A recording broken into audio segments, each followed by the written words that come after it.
Mark எழுதின சுவிசேஷம் 11ஆம் அதிகாரம், மார்க் 11, 22, 23, 24 ஆகிய வசனங்களை வாசிக்கிறேன். இயேசு அவர்களை நோக்கி, தேவனிடத்தில் விசுவாசம் உள்ளவர்களாய் இருங்கள். எவனாகிலும் இந்த மலையை பார்த்து நீ பெயர்ந்து சமுத்திரத்தில் தள்ளுண்டு போ என்று சொல்லி தான் சொன்னபடியே நடக்கும் என்று தன் இருதயத்தில் சந்தேகப்படாமல் விசுவாசித்தால் அவன் சொன்னபடியே ஆகும் என்று மெய்யாகவே உங்களுக்கு சொல்லுகிறேன். ஆதலால் நீங்கள் ஜெபம் பண்ணும்போது எவைகளை கேட்டுக்கொள்வீர்களோ அவைகளை பெற்றுக் கொள்வோம் என்று விசுவாசியுங்கள், அப்பொழுது அவைகள் உங்களுக்கு உண்டாகும் என்று சொல்லுகிறேன். கடந்த பல வாரங்களாக ஜெபத்தை குறித்து நாம் பார்த்து வருகிறோம். முதலாவது, ஏன் ஜெபிக்க வேண்டும், நம்முடைய ஜெபம் ஏன் அவசியமாய் இருக்கிறது என்பதை குறித்து பல வாரங்கள் பார்த்தோம். பிறகு இரண்டாவது பகுதிக்கு வந்தோம். இந்த இரண்டாவது பகுதி விசுவாசமும் ஜெபமும் என்கிற தலைப்பிலே போதித்து வருகிறேன்.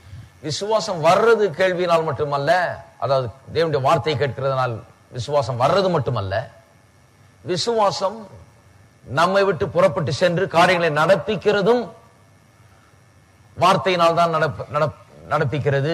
தேவனுடைய வார்த்தை நமக்குள் வந்து இடம்பெற்று நாம் அதை பேசும்போதுதான் விசுவாசம் செயல்பட ஆரம்பிக்கிறது என்பதை குறித்து இப்பொழுது பார்த்து வருகிறோம். குறிப்பாக எப்படி ஜெபத்திலே விசுவாச வார்த்தைகளை நாம் அதை பேசும்போதுதான் விசுவாசம் செயல்பட ஆரம்பிக்கிறது என்பதை குறித்து இப்பொழுது பார்த்து வருகிறோம். குறிப்பாக எப்படி ஜெபத்திலே விசுவாச வார்த்தைகளை உபயோகப்படுத்தி ஜெபிப்பது, தேவனுடைய வார்த்தையை உபயோகப்படுத்தி எப்படி ஜெபிப்பது என்பதை குறித்து குறிப்பாக நான் பேசி வருகிறேன்.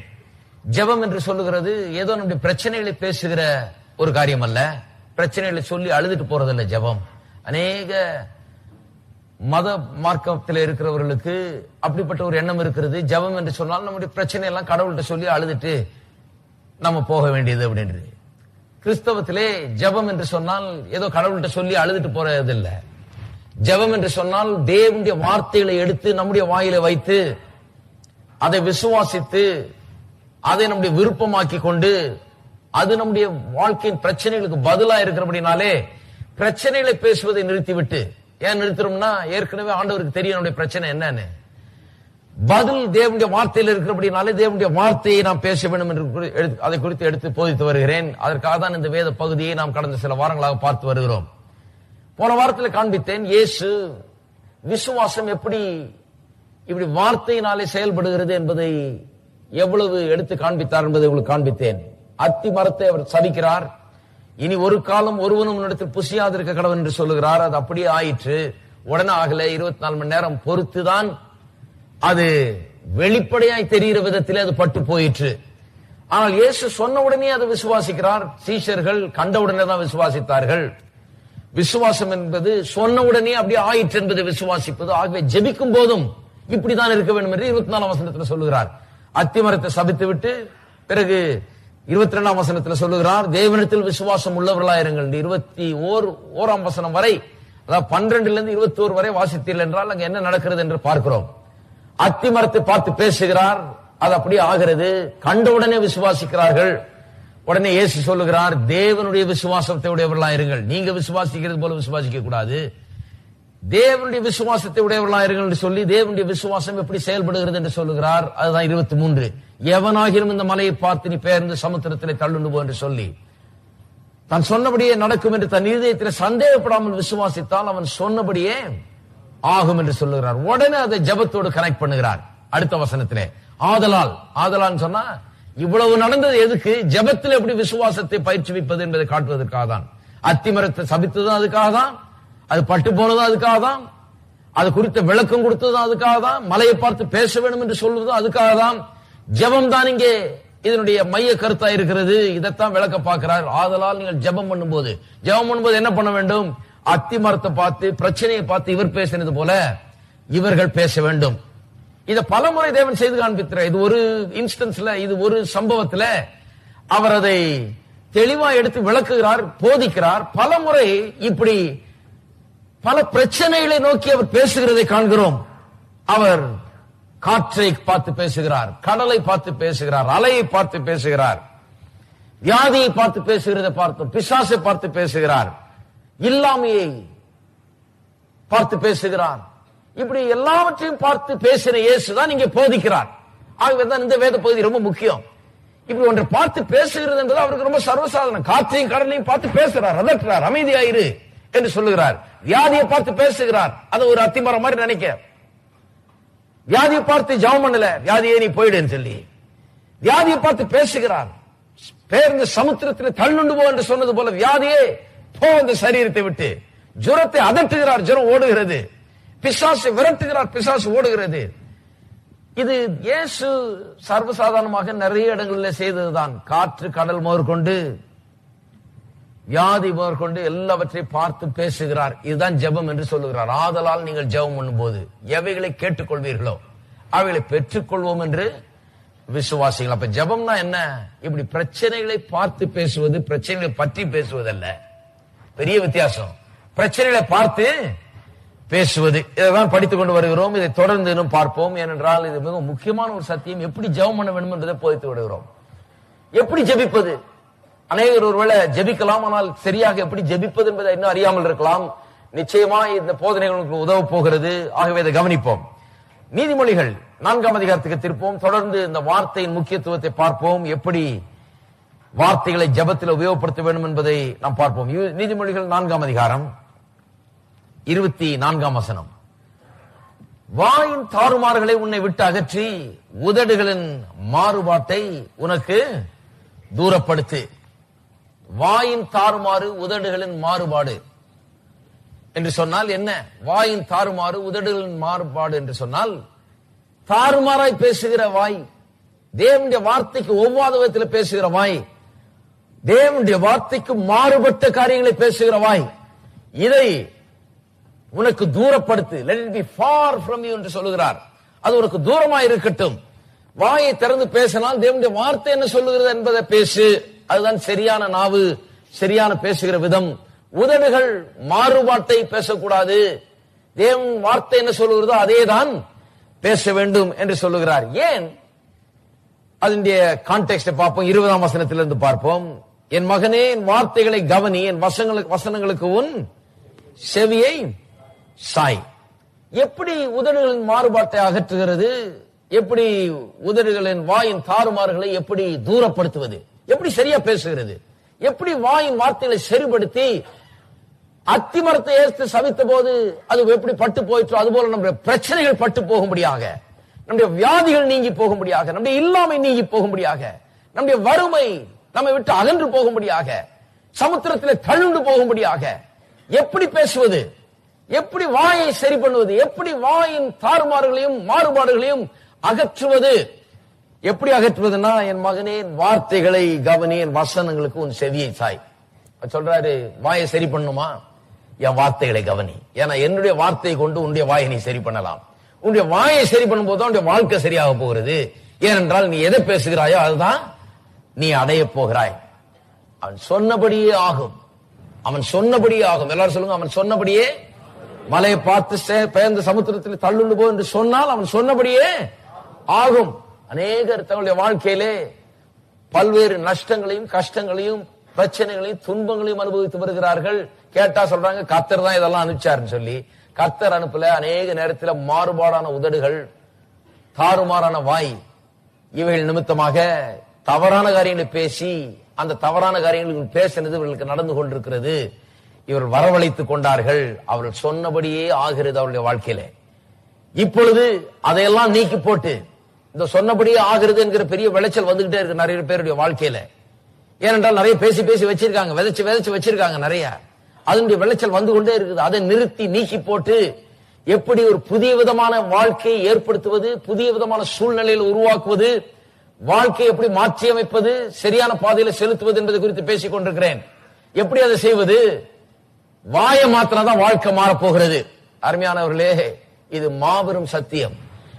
நாம் என்ன பேசுகிறோம் என்பதை மாற்றினால் நம்முடைய வாழ்க்கை மாறும். அது வரைக்கும் நம்முடைய வாழ்க்கை மாறவே போகிறது இல்லை. நிறைய பேர் நினைக்கிறாங்க, அங்க போய் ஜெபம் பண்ணிக்கிட்டா மாறும், இங்க போய் ஜெபம் பண்ணிக்கிட்டா மாறும், இது பண்ணா மாறும், அது பண்ணா மாறும். எது பண்ணாலும் மாறாது. நம்முடைய வாய் மாறுகிற வரைக்கும் நம்முடைய வாழ்க்கை மாறப்போகிறதே கிடையாது. இது வேத வசனத்தின் சத்தியம். சொன்னபடியே ஆக போகிறது. நீங்க என்ன சொல்றீங்க அதான் ஆக போகிறது. ஐயோ எல்லாம் போச்சு, ஐயோ நான் தொலைஞ்சேன், ஐயோ அவ்வளவுதான் அப்படின்னா ஐயோ அவ்வளவுதான். ஏனென்றால் நான் சொன்னபடியே ஆகும். இன்னைக்கோ நாளைக்கோ தெரியலங்க. என்னைக்கு மனுஷனுக்கு முடிவு வரும் யாரு கண்டா? இதுக்கு ஆமீன் போடுறதுக்கு 4 பேர் இருக்காங்க. அது சொன்னபடியே ஆகும். வியாபாரம் செய்யறங்க, அது லாபமோ நஷ்டமோ யாரு கண்டா? பாப்போம். நிறைய பேர் நஷ்டமாகுதுன்றாங்க, இது கஷ்ட காலம்ங்கிறாங்க. அது சொன்னபடியே ஆகும். எப்படி பேச வேண்டும்? வாயில வெற்றியை பேச வேண்டும், வாயில சுகத்தை பேச வேண்டும், வாயில ஜெயத்தை பேச வேண்டும். வாயை திருப்புறது மூலமா தான் வாழ்க்கையை திருப்ப முடியும். குதிரை எந்த பக்கம் போகிறது என்பதை எது வழியே திருப்புறோம்? கடிவாளத்தை திருப்புகிறது மூலமாக குதிரையே நாம் ஒரு திசையை நோக்கி வேகமாய் செல்ல வைக்கிறோம். வாழ்க்கை எந்த திசையை நோக்கி செல்ல வேண்டும் என்பதற்கு இந்த வாய்தான் ஒரு கடிவாளத்தை போல இருக்கிறது. இல்லைன்னா கண்டபடி ஓடும் வாழ்க்கை தாறுமாறான வாழ்க்கையாய்விடும். அங்கே இங்கே அலையிற வாழ்க்கையா இருக்கும். அது எதை தேடி நொந்து போகிற ஏமாற்றமடைகிற வாழ்க்கையா இருக்கும். எந்த திசையில் என்று தெளிவாய் செலுத்த வேண்டும் என்றால் தெளிவாக தேவனுடைய வார்த்தையை அந்த திசையை நோக்கி பேச வேண்டும். வெற்றியை நோக்கி, சுகத்தை நோக்கி, விடுதலையை நோக்கி, சமாதானத்தை நோக்கி பேச வேண்டும். சரி, என் வசனங்களுக்கு செவியை சாய் என்று சொல்லுகிறார், வார்த்தைகளை கவனி என்று சொல்லுகிறார். அடுத்த வசனம், அவைகள் உன் கண்களை விட்டு பிரியாதிருப்பதாக அவைகள் உன் இருதயத்துக்குள்ளே காத்துக்கொள். பாருங்க, வசனத்தை என்ன பண்ண சொல்லுகிறார்? கவனிக்க சொல்லுகிறார், அவைகளுக்கு செவி சாய்க்க சொல்லுகிறார். இப்பொழுது கண்களுக்கு முன்பாக அதை வைக்க சொல்லுகிறார். கண்களுக்கு முன்னால் இருந்து இது எடுபடக்கூடாது, எப்போதும் கண்களுக்கு முன்பாக வை என்று சொன்னால் அதையே பார்த்து கொண்டு அந்த வசனம் என்ன சொல்லுகிறதோ அதன்படி நீ மாறுகிறதை கண்டு கொண்டு. எத்தனை பேருக்கு அப்படிப்பட்ட ஒரு தரிசனம் இருக்குதுன்னு தெரியல வாழ்க்கையில. வசனம் நீங்கள் எப்படி இருக்க வேண்டும் என்று சொல்லுகிறது. உங்களுடைய வெற்றி வாழ்க்கையை உங்களுக்கு சொல்லுகிறது, உங்கள் வெற்றியை உங்களுக்கு போதிக்கிறது, நீங்கள் என்னவா இருக்க வேண்டும் என்று. வசனம் ஒரு கண்ணாடியை போல இருக்குது, உங்களுக்கு காண்பிக்கிறது. இதுதான் நீ, இந்த வெற்றியுள்ள மனுஷன் தான் நீ. இந்த பிரச்சனையெல்லாம் மேற்கொண்டு சுகமாய், செழிப்பாய், ஆசீர்வாதமாய் நீ எப்படி இருப்பாய் என்பதை குறித்து வசனம் ஒரு படத்தை உங்களுக்கு போட்டு காண்பிக்கிறது. அந்த படம் உங்களுடைய கண்களுக்கு முன்பாக இருந்து விலகவே கூடாது, எப்போதும் கண்களுக்கு முன்பாகவே இருக்க வேண்டும். இருதயத்துக்குள்ளே காத்துக்கொள் என்று சொல்லுகிறார். சொல்லிட்டு அப்புறம் சொல்றாரு பாருங்க, வசனத்தை கவனிக்கும் போது, செவியை சாய்க்கும் போது, கண் அது மேல வைக்கும் போது, இருதயத்தில் வைத்து அதை காக்கும் போது என்ன ஆகிறதாம்? அவைகளை கண்டுபிடிக்கிறவர்களுக்கு அவைகள் ஜீவனும் அவர்கள் உடலுக்கெல்லாம் ஆரோக்கியமாம். எல்லாரும் சொல்லுங்க, ஜீவனும் ஆரோக்கியமும். நிறைய பேர் நினைக்கிறாங்க, எங்க இருந்து வருது ஜீவன், ஆரோக்கியம் எங்க இருந்து வருது, சுகம் எங்க இருந்து வருது, விடுதலை எங்க இருந்து வருகிறது?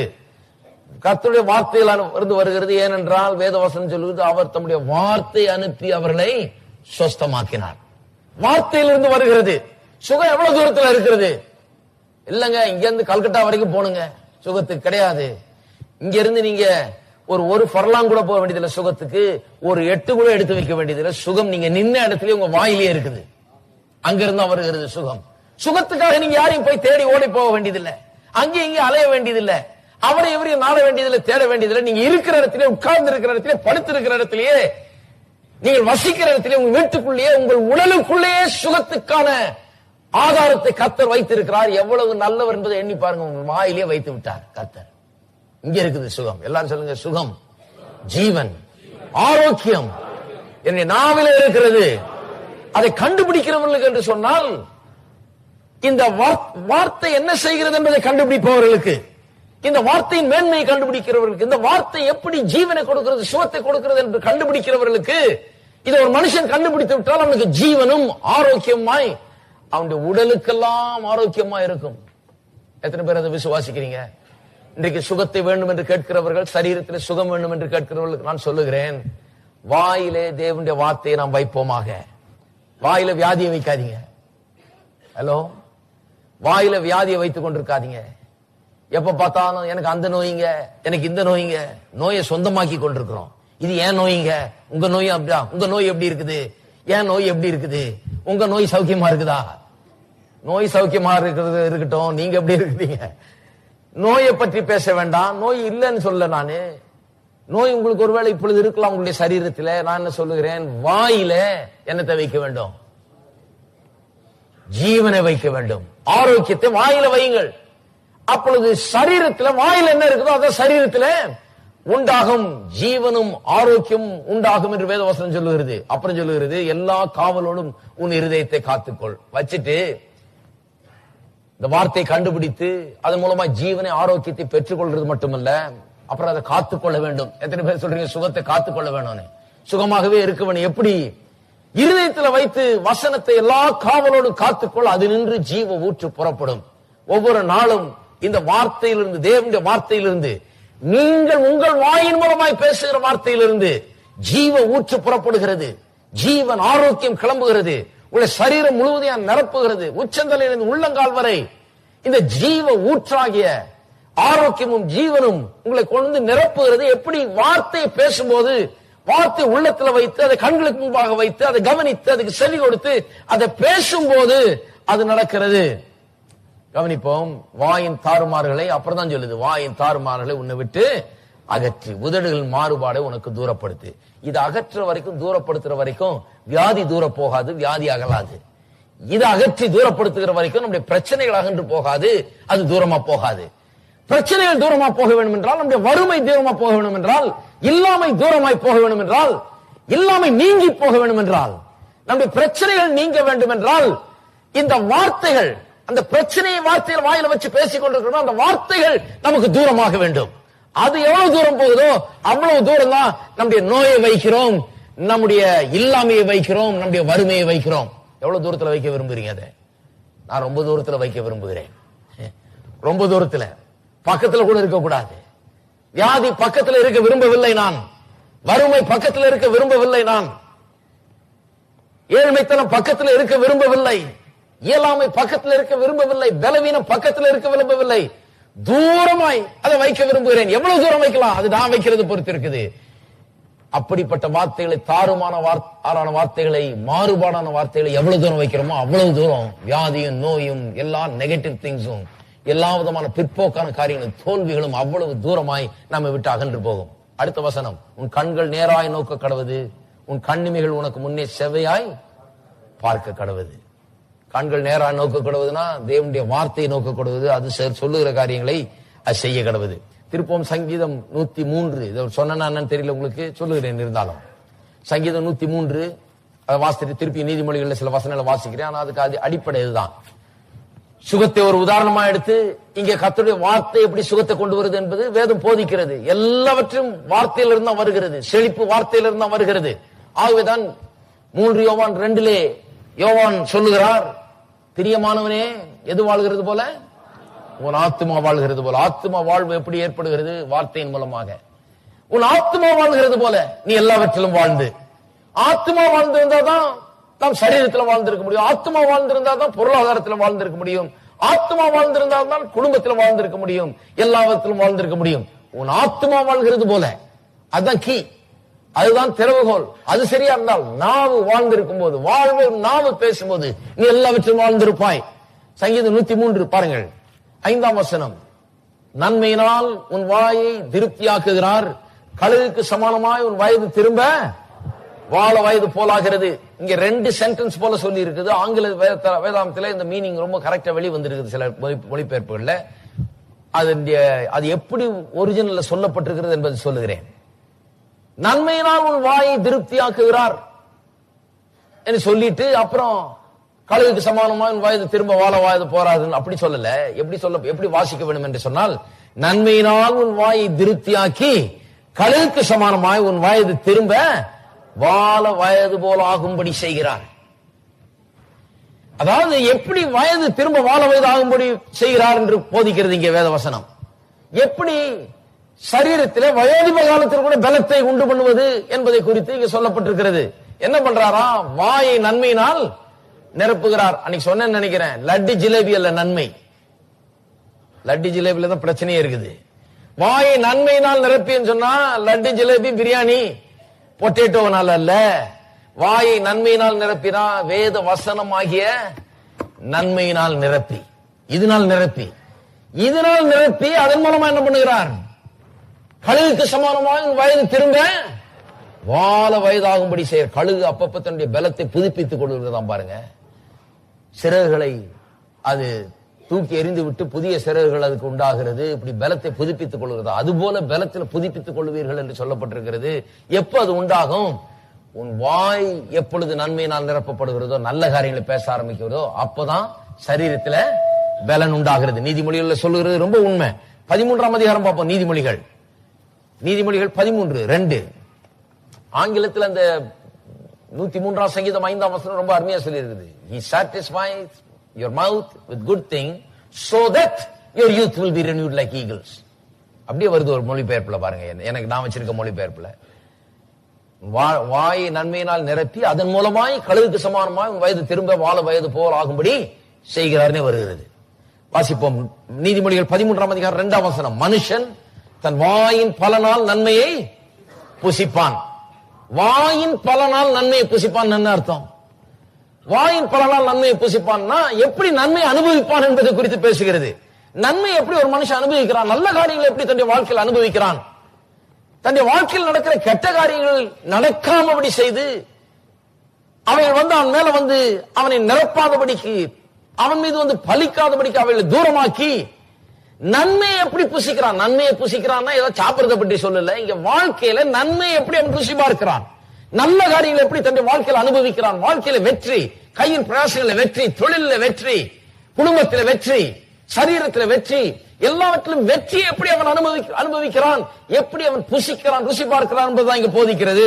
எப்படியான் தன் வாயின் பலனால், வாயில பேசுகிற வார்த்தைகளின் பலனால தான் அவன் என்ன பண்ணுகிறானாம், நன்மையை புசிப்பான். எல்லாம் சொல்லுங்க, வாயின் பலனால் நன்மையை புசிப்பான். இதுதான் மனுஷனுக்கு கர்த்தர் வச்சிருக்கிற வழி. மனுஷனை உண்டாக்கும் போது அப்படிதான் வைத்து விட்டார். வாயின் பலனால் தான் அவன் நன்மையை புசிக்கணும். வாயில என்ன பேசுறானோ அதுதான் அவனுடைய வாழ்க்கையில உண்டாகும். வாய் தான் ப்ரொடியூஸ் பண்ணுகிறது நன்மையை, வாய் தான் தீமையையும் ப்ரொடியூஸ் பண்ணுகிறது. வறுமையை ப்ரொடியூஸ் பண்ணுகிறது வாய், வியாதியை உற்பத்தி பண்ணுகிறது வாய், தோல்வியை உற்பத்தி பண்ணுகிறது வாய், நன்மையை உற்பத்தி பண்ணுகிறதும் வாய் தான், வெற்றியை உற்பத்தி பண்ணுகிறது வாய், பலத்தை உற்பத்தி பண்ணுகிறது வாய், ஆரோக்கியத்தை உற்பத்தி பண்ணுகிறது வாய். வாயின் பலனால் மனுஷன் தன் வாயின் பலனால் நன்மையை புசிப்பான். இதுதான் மனுஷனுக்கு கர்த்தர் வச்ச வழி. தன்னுடைய வாழ்க்கையில நல்ல காரியங்கள் நடக்க வேண்டும் என்றால் மனுஷன் தேவனுடைய வார்த்தையை எடுத்து தன்னுடைய வாயில வைத்து பேசுவதை கற்றுக்கொள்ள வேண்டும். ஏனென்றால் தேவனுடைய வார்த்தையை விட நல்ல வார்த்தை இந்த உலகத்துல கிடையவே கிடையாது. அந்த வார்த்தைகள் எப்படி அவன் வாயில இருக்குதோ அவன் நன்மையை புசிப்பான். எல்லாத்துக்கும் நான் நன்மையை புசிப்பேன். 12ஆம் அதிகாரம் 18ஆம் வசனம் பாருங்க. எல்லாம் இதை குறித்த வசனங்கள் தான். பட்டை குத்துகள் போல பேசுகிறவர்களும் உண்டு, ஞானம் உள்ளவருடைய நாவோ ஔஷதம். அதாவது சிலருடைய நாவு அப்படியே கத்தி வச்சு குத்துன மாதிரி இருக்கும், குத்தி கிழிச்ச மாதிரி இருக்கும். அவங்க பேசினாங்கன்னா அவ்வளவு ஒரு கருக்கான ஒரு பட்டயம் போல இருக்குது. பாருங்க நாவு எவ்வளவு ஷார்ப், பாருங்க எவ்வளவு ஒரு வேலை செய்யுதுன்னு. அதே நேரத்தில் ஞானம் உள்ளவருடைய நாவோ, எல்லாரும் சொல்லுவோம் ஞானம் உள்ளவருடைய நாவு. எத்தனை பேருக்கு ஞானம் இருக்குது? ஞானம்னா என்ன? வசனத்தை எல்லாம் தெரிஞ்சு வச்சிருக்கிறது ஞானம் அல்ல. எப்படி அதை உபயோகப்படுத்த வேணும், எந்த வசனத்தை எந்த சூழ்நிலையில எவ்வளவு உபயோகப்படுத்த வேண்டும் என்று தெரிந்து வைத்துக் கொள்கிறது தான் ஞானமுள்ள நாவு. ஞானமுள்ள நாவு என்று சொன்னா நாவை சிறந்த விதத்திலே சூழ்நிலையில மாற்றும்படியா உபயோகிக்கக்கூடிய ஒரு ஞானம். ஞானமுள்ள நாவோ என்ன? ஔஷதம். ஔஷதம் என்று சொன்னால் மெடிசன், மருந்து. இதை விட சிறந்த மருந்து இந்த உலகத்தில் இருக்க முடியாது. ஞானமுள்ள நாவு ஔஷதம் போல இருக்கிறதாம். 14ஆம் அதிகாரம் பாருங்க. சுகத்தை விரும்புகிறவர்களுக்கு சொல்லுகிறேன், சுகத்தை எப்படி பெற்றுக்கொள்வது, சுகம் என்னும் நன்மை எப்படி புசிப்பது. தினந்தோறும் இதை பேசுங்கள், உங்கள் மீது பேசுங்கள், உங்கள் பிள்ளைகள் மீது பேசுங்கள், உங்கள் சூழ்நிலையின் மீது பேசுங்கள். சுகம் என்கிறது இங்கே எட்டா தூரத்தில் இல்ல. சுகம் என்கிறது யாருக்கோ லெட்டர் போட்டு அவர் ஜெபம் பண்ணி கிடைக்கிறது அல்ல. சுகம் என்கிறது அங்கே இங்கே தேடி அலைகிறது இல்ல. கர்த்தர் நல்லவர், உங்களுடைய நாவிலேயே அதை வச்சுட்டாரு. நாவை சரி பண்ணா அது கரெக்டா நடக்கும் என்று சொல்லுகிறார். 14ஆம் அதிகாரம் 3ஆம் வசனத்தை வாசிக்கிறேன்.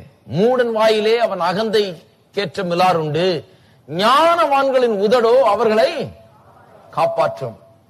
வாய் காப்பாற்றுமா? வாய் சாவிலிருந்து காப்பாற்றும், வாய் அழிவிலிருந்து காப்பாற்றும், வாய் எல்லா நோய்களிலிருந்து காப்பாற்றும், வாய் வறுமையிலிருந்து காப்பாற்றும், வாய் இல்லாமையிலிருந்து காப்பாற்றும், தோல்வியிலிருந்து காப்பாற்றும், வீழ்ச்சியிலிருந்து காப்பாற்றும். நம்முடைய வாய் நம்ம காப்பாற்றக்கூடிய விதத்தில் நாம் உபயோகப்படுத்த வேண்டும். வாயை எப்படி உபயோகப்படுத்துறோம் கொஞ்சம் யோசித்து பார்க்கணும் அருமையானவர்களே. ஜெபத்திலே நம்முடைய வாயை வெற்றிகரமாக உபயோகப்படுத்த வேண்டும். எப்படி? நம்முடைய வாழ்க்கையே ஒரு நல்ல வெற்றிகரமான திசைக்கு திருப்பும்படியாக, நாம் விரும்புகளை அடையும்படியாக, வெற்றியை சுதந்திரித்துக் கொள்ளும்படியாக வாயை அப்படி நாம் உபயோகப்படுத்த வேண்டும். காப்பாற்றுகிற வாயாக, மருந்தாக, ஔஷதமாக அப்படி உபயோகப்படுத்த வேண்டும். நம்முடைய வாயை நன்மையை புசிக்கிறதுக்குன்னு உபயோகப்படுத்தின வாயை, நன்மையை பெற்றுக் கொள்கிறதுக்குன்னு வாயை உபயோகப்படுத்த வேண்டும். ஆமென். இருக்கீங்களா? நிறைய வாய்கள் இன்றி கழுவப்பட வேண்டும். இயேசுவின் ரத்தத்தினால வெறும் கோல்கேட் டூத் பேஸ்ட் பத்தாது. நான் சொல்லுகிறது வேற காரியம். இயேசுவின் விலையேறப்பட்ட ரத்தம் அந்த நாவுகளில் தெளிக்கப்பட வேண்டும், பரிசுத்தமாக்கப்பட வேண்டும். தேவனுடைய வார்த்தையை பேசுறதுக்கு தான் நாவு. நாவு ஏதோ சாப்பாட்டை ருசி பார்க்கறதுக்கு அல்ல. நாவு சரியா பேசினாதான் சாப்பாட்டையே சாப்பிட முடியும். இருக்கீங்களா? இன்னும் தொடர்ந்து பார்ப்போம். ஆக எதையுமே சரி, சுகத்தை ஒரு உதாரணமா எடுத்து இன்றைக்கு பார்த்தோம். சுகத்தை பெற்றுக் கொள்வதுன்னா ஜெபத்திலே நாம் ஜெபிக்கும் போது நம்முடைய வாயிலே தேவனுடைய வார்த்தையை பேசணும். எப்படி பேச வேண்டும்? தேவனே, நானே உன் பரிகாரியாக கர்த்தர் என்று சொல்லி இருக்கிறீரே, அதுக்காக ஸ்தோத்திரம். என் நோய்களை எல்லாம் நீக்குகிறவர் நீர், என் அக்கிரமங்களை எல்லாம் மன்னித்து என் நோய்களை எல்லாம் குணமாக்குகிற தேவன் என்று எழுதி இருக்கிறதே, என் அப்பத்தையும் தண்ணீரையும் ஆசீர்வதித்து வியாதியை விலக்குகிறவர் என்று எழுதி இருக்கிறதே, என் நோய்களை சுமந்து என் வேதனைகளை சுமந்து தீர்த்தீர் என்று, நோய்களை ஏற்றுக்கொண்டு என் வேதனைகளை சுமந்து தீர்த்தீர் என்று எழுதி இருக்கிறதே. தேவனே, உமக்கு ஸ்தோத்திரம். உம்முடைய தழும்புகளால் நான் குணமானேன் என்று நான் விசுவாசிக்கிறேன். சுகம் என்னுடையது, ஆரோக்கியம் என்னுடையது, பலன் என்னுடையது. ஏனென்றால் உம்முடைய வார்த்தை அதை எனக்கு அறிவிக்கிறது. இயேசு என் ஜீவனும் என் பலனுமாய் இருக்கிறார், நான் யாருக்கு பயப்படுவேன் என்கிற வார்த்தைகளை ஜெபத்திலே அதை பேச வேணும். ஜெபத்தில் வந்து, ஆண்டவரே, இந்த நோய் 12 வருஷமா இருக்குது, ஆண்டவரே நான் அந்த சுவிசேஷத்தை ஜெபம் பண்ண ஆண்டவரே, இந்த வரம் பெற்ற தாசத்தை ஜெபம் பண்ண ஆண்டவரே, இவர்கிட்ட போன ஆண்டவரே, அவர்கிட்ட போன ஆண்டவரே, இருந்தாலும் அடியேண்டி ஜெபத்தை இன்னும் கேட்கவில்லையே ஐயோ. என்றைக்கு நீர் கேட்பீர்? கர்த்தாவே, உம்மை நோக்கி கூப்பிடுகிறேன், என்னைக்கு நீர் கேட்பீர்? என்னைக்கு நீர் கேட்பீர்னா அவர் சொல்றாரு, என் கேட்ல வந்து பிச்சை கேட்டுட்டு இருக்க நான் கேட்க போறது இல்ல. என்னுடைய உடன்படிக்கையை என்றைக்கு ஒருவன் எடுத்துக்கொண்டு அதை பெருசா நினைச்சு, நான் பேசின வார்த்தைய பெருசா நினைச்சு, ஆண்டவரே இப்படி சொல்லி இருக்கிறீரே, இதை என்னுடைய வாழ்க்கையில நிஜமாக்குகிறபடியால் உமக்கு ஸ்தோத்திரம், இதை பலிக்க பண்ணுகிறபடியால் உமக்கு ஸ்தோத்திரம், இந்த வார்த்தை எனக்கு அப்படியே இந்த வார்த்தையில சொல்லப்பட்டிருக்கிற காரியங்கள் இந்த வாழ்க்கையில வந்து பலிக்கிறபடியால் உமக்கு ஸ்தோத்திரம் என்று ஒரு மனுஷன் சொல்லும் போது கர்த்தர் சொல்றாரு, கரெக்ட், நீ ஒருத்தன் என்ன மதிக்கிறேன், என்னுடைய வார்த்தையை மதிக்கிறேன்னு சொல்லி. இந்த காரியத்தை ஆபிரகாமுக்கு தேவன் சொல்லி கொடுத்தார் பாருங்க. திருப்பவும் நீதிமொழி ஆதியாகமம் 17ஆம் அதிகாரத்துக்கு ஒரு அற்புதமான காரியத்தை என்று காண்பிக்க போறேன். உதாரணத்தை, எப்படி ஒரு மனுஷன் பிள்ளை இல்லாத இருந்த ஒரு மனுஷன் எப்படி பிள்ளையை பெற்றான் என்கிறதுக்கு ஒரு பெரிய கதை பாருங்க. இன்றைக்கு அநேகருடைய வாழ்க்கையில் இது ஒரு பெரிய பிரச்சனையா இருக்குது பாருங்க. இந்த விழுந்து போன உலகத்திலே, பாவம் நிறைந்த உலகத்திலே ஒரு பிள்ளையை பெக்கிறதுங்கிறது பெரிய கஷ்டமா இருக்குது. நிறைய பேருக்கு டக்குன்னு கல்யாணம் ஆகி 10 மாசத்துல பெத்துக்கிட்டவங்களுக்கு இந்த அருமை தெரியாது. கல்யாணம் ஆகி 10 வருஷம் அவஸ்தப்பட்டவங்களுக்கு தான் தெரியுது எவ்வளவு சில நேரத்தில் எவ்வளவு பெரிய போராட்டம் ஆயிடுதுன்னு. பிசாசு எப்பேற்பட்ட தடைகளை கொண்டாந்து போட்டுறான். ஒரு குழந்தைய பெறுறதுக்கு அவங்க தவம் கிடக்க வேண்டியதா இருக்குது. ஒரு குழந்தைய பெறுறதுக்கு அவங்க அங்கேயும் இங்கேயும் அலைஞ்சு, அந்த டாக்டரை பார்த்து இந்த டாக்டரை பார்த்து எல்லா பதிலையும் தேடி அங்கேயும் இங்கேயும் தேடி அலைஞ்சு கிடைக்குமா கிடைக்காதாங்கிற பெரிய அங்கலாய்ப்பு உள்ளத்துல உண்டாகி இப்படியெல்லாம் ஜனங்க இந்த உலகத்துல எவ்வளவு கஷ்டப்படுறாங்க பாருங்க. ஆனா வேத வசனம் திட்டவட்டமா நமக்கு போதிக்கிறது, எப்படி பிள்ளை இல்லாதவர்களுக்கு பிள்ளை உண்டாகுதுன்னு நீங்க போதிக்கிறது. இருக்கீங்களா? நீங்க எத்தனை பேர் அந்த நிலைமையில இருக்கீங்கன்னு தெரியல. ஆனா நான் ஒண்ணு சொல்லுகிறேன், இந்த பிரின்சிபிள் தான் எல்லாத்துக்கும் செல்லும். வெறும் பிள்ளை உண்டாகிறதுக்கு மட்டும் இல்ல, எல்லாவற்றுக்கும். ஆபிரகாமுக்கு தேவன் ஒரு பிள்ளையை கொடுக்க வேண்டும் என்று திட்டமிட்ட போது முதல்ல என்னத்தை மாற்றுகிறார் என்று பார்ப்போம். வாசிப்போம் 17ஆம் அதிகாரம் 1ஆம் வசனத்திலிருந்து. ஆபிரகாம் 99 வயதான போது ஆபிரகாமுக்கு தரிசனம், கர்த்தர் ஆபிரகாமுக்கு தரிசனமாகி, நான் சர்வ வல்லமுள்ள தேவன், நீ எனக்கு முன்பாக நடந்து கொண்டு உத்தமனாயிரு, நான் உனக்கும் எனக்கும் நடுவாக என் உடன்படிக்கை ஏற்படுத்தி உன்னை மிகவும் திரளாய் பெருக பண்ணுவேன் என்றார். அப்பொழுது ஆபிரகாம் முகங்குப்புற விழுந்து வணங்கினான். தேவன் அவனோட பேசி, நான் உன்னோட பண்ணுகிறேன் உடன்படிக்கை என்னவென்றால், நீ திரளான ஜாதிகளுக்கு தகப்பனாவாய் சொல்லிட்டார். வாக்கு தத்தம் கொடுத்துட்டார். ஆபிரகாமே, நீ பிள்ளை இல்லாதவன் கிடையாது, உன்னை திரளான ஜாதிகளுக்கு தகப்பனாக்க போகிறேன். வெறும் ஓன் ஜாதிக்கு மட்டுமல்ல, திரளான ஜாதிகளுக்கு, உங்க யூத ஜாதிக்கு மட்டுமல்ல, திரளான ஜாதிகளுக்கு. இன்றைக்கு இயேசு கிறிஸ்து ஆபிரகாமின் மூலமாக இந்த உலகத்தில் பிறந்த ஆபிரகாமின் சந்ததியில வந்து பிறந்து, இந்த ஆபிரகாமின் ஆசீர்வாதம் கல்வாரி சிலுவையின் மூலமாக எல்லா ஜாதி மக்களுக்கும் கிடைச்சிருக்கிறதுனால, எல்லா இனத்தவருக்கும் கிடைச்சிருக்கிறதுனால, இன்றைக்கு இந்த ஆபிரகாமின் ஆசீர்வாதம் எல்லாருக்கும் கிடைச்சிருக்கிறதுனால இந்த ஆபிரகாம் எல்லா ஜாதிகளுக்குமே தகப்பனாய் இருக்கிறான். அதுதான் உண்மை. இருக்கீங்களா? எல்லா ஜாதிகளுக்கும் அவனை தகப்பனாக்கிட்டாரு. அதைத்தான் நீங்க சொல்லுகிறார். எப்ப சொன்னாரு? அவனுக்கு ஒரு பிள்ளை கூட இல்லாத காலத்துல சொல்லுகிறார், உன்னை திரளான ஜாதிகளுக்கு தகப்பனாக்குகிறேன். ஒரு மல்டிடியூடுக்கு, ஒரு திரள் ஜனத்துக்கு நீ தகப்பனா இருப்பா என்று அன்னைக்கே சொல்லுகிறார். இவனுக்கு ஒரு குழந்தை கூட கிடையாது, அன்னைக்கு சொல்றார். இது எப்படி ஆகும்? இது எப்படி நிறைவேற்ற போகிறார்? இது எப்படி விசுவாசத்தில் அவன் அதை விசுவாசித்து எப்படி அதை பெற்றுக்கொள்ள போகிறான்? எப்படி இது நிறைவேற்றப்பட போகிறது அவனுடைய வாழ்க்கையில் என்பதை பார்ப்போம். சொன்னது மட்டும் இல்லாமல் அது எப்படி அவனுடைய வாழ்க்கையில வேலை செய்ய வேண்டும் என்று அதற்கான காரியத்தை சொல்றாரு பாருங்க. இனி உன் பேர் ஆபிராம் எனப்படாமல், 5ஆம் வசனம், அவன் பேர் ஆபிராம் என்று இருந்தது பாருங்க. ஆபிராம் எனப்படாமல் நான் உன்னை திரளான ஜாதிகளுக்கு தகப்பனாக ஏற்படுத்தினபடியால் உன் பேர் ஆபிரகாம் என்னப்படும். ஒருத்தர் சொல்றாரு பாருங்க, நேமியாலஜின்னு ஒண்ணு இருக்குது பாருங்க, அது பைபிள்ல கூட இருக்குது சார், டிவியில பாக்குறோம் இல்லையா? பேர்ல ஒரு ஏ அடிச்சுட்டு ஒரு ஈ போட்டா எல்லாம் திசையே மாறிடும், வாழ்க்கையே மாறிடும். காலங்காத்தால இதை சொல்லிட்டு இருக்கிறாங்க. ஒரு கிறிஸ்தவர் சொல்றாரு, எனக்கு அது பைபிள்லயே இருக்குங்க, ஆபிரகாமுடைய பேரை கர்த்தர் மாத்தினார் பாத்தீங்களா? பேர் மாத்தின உடனே அவனுக்கு திரளான ஜாதி ஆச்சு, பேர் மாத்தின உடனே இப்படி ஆச்சு அப்படி ஆச்சுன்னு. நான் சொல்றேன், பேர்ல என்ன இருக்குன்னு கவனிக்கணும். இங்க நேமாலஜி இல்ல, இங்க வேற, இங்க விசுவாசம் போதிக்கப்படுகிறது. நமக்கு நேமாலஜியில வித்தியாசம், நேமாலஜியில விசுவாசம் கிடையாது, கர்த்தர் பேர்ல விசுவாசம் இருக்கிறது. கர்த்தர் விசுவாசத்தை எப்படி இவன் வாழ்க்கையில பயிற்சிக்க வேண்டும் என்கிறதுக்கு இவனுக்கு சுலபமாக்கி தர்றார். ஆபிரகாம் எனப்படுவாய், ஏனென்று சொன்னால் நீ திரளான ஜாதிகளுக்கு தகப்பனாவாய். ஆபிராம் என்று சொன்னால் எக்ஸால்டட் ஃபாதர் அர்த்தமா. அப்பா என்ற வார்த்தையில இருந்தா அந்த முதல் பகுதி வருது, அப் என்கிற வார்த்தை வருகிறது. அதுலயே அப்பான் இருக்குது. ஆனா கர்த்தர் சொல்றாரு, உன்னை திரளான ஜாதிகளுக்கு தகப்பனாக போறேன்னு சொல்லிட்டு ஆபிரகாமுக்கு மட்டுமல்ல சாராளுக்கும் பேரை மாத்திராரு பாருங்க. 15ஆம் வசனம், பின்னும் தேவன் ஆபிரகாமை நோக்கி உன் மனைவி சாராயை இனி சாரா என்று அலையாதிருப்பாயாக, சாராள் என்பது அவளுக்கு பேராயிருக்கும் என்று சொல்லுகிறார். 2 பேருக்கும் ஒரே விதமான பேர் மாற்றம். நல்ல கவனிக்கணும், இதுல ஏதோ விஷயம் இருக்குது, அதனால உங்களுக்கு காமிக்கிறேன். 2 பேருக்கும் பேர் மாறுகிறது, ஆனா ஒரே ஒரு லெட்டர் ஆட் பண்ணுகிறார். அவருடைய பேர்ல ஒரே ஒரு லெட்டர், ஒரு எழுத்தை கூட்டுகிறார். ஆங்கிலத்தில் பார்க்க போனால், எபிரேய மொழியில பார்க்க போனால் அந்த H என்று வருகிற வார்த்தை யாவே, யெகோவா என்கிற வார்த்தை எபிரேய மொழியில யாவே என்று சொல்லப்படுகிறது. அதுல இருக்கிற ஒரு எழுத்தை எடுத்து ஆபிரகாமுடைய பேருக்கு நடுவுல வைக்கிறாரு, சாராயனுடைய பேருக்குள்ள அதை புகுத்துகிறார். எதுக்காக? தன்னுடைய பேர்ல இருந்து ஒரு பகுதி எடுத்து இவனுடைய பேருக்குள்ள புகுத்துகிறார் என்று சொன்னால், தன்னை இவனோடு இணைத்துக் கொண்டார் என்பதை காட்டும்படியாக. நீயும் நானும் சேர்ந்திருக்கோம் ஆபிரகாமே, உனக்கு இனிமே தோல்வி கிடையாது, நீ என்னுடையவன் நான் உன்னுடையவனா இருக்கிறேன், உன்னுடைய வாழ்க்கையில நான் நுழைந்து விட்டேன், நீ இனிமே ஆபிரகாம் இல்ல ஆபிரகாம், என்னுடைய பேரின் ஒரு பகுதி உனக்கு கொடுக்கப்பட்டிருக்கிறது என்று யாவே என்கிற யெகோவா தேவன் என்கிற இந்த அற்புதமான தேவனுடைய பேரின் ஒரு பகுதி அவனுக்கு கொடுத்து அவனுக்குள்ள வைத்து இந்த விசுவாச வார்த்தையை அவன் பேசும்படியாக அவனுக்கு உதவுகிறார். ஏன் அதை கொடுத்தாரு பேர் என்ன? அடுத்த நாள் வந்து ஆபிரகாமே பேர் என்ன அப்படின்னு கேட்டா, என்ன பேரெல்லாம் மாறிடுச்சாமே, மாத்திட்டீங்களாமே, ஜாதகம் எல்லாம் பார்த்து என்னமோ பேர் மாத்திருக்கீங்களா அப்போ கேட்டா அவன் சொல்லுவான், இல்ல இல்ல கர்த்தர் மாத்திருக்காரு, ஜாதகம் பார்த்து மாத்தல நானு.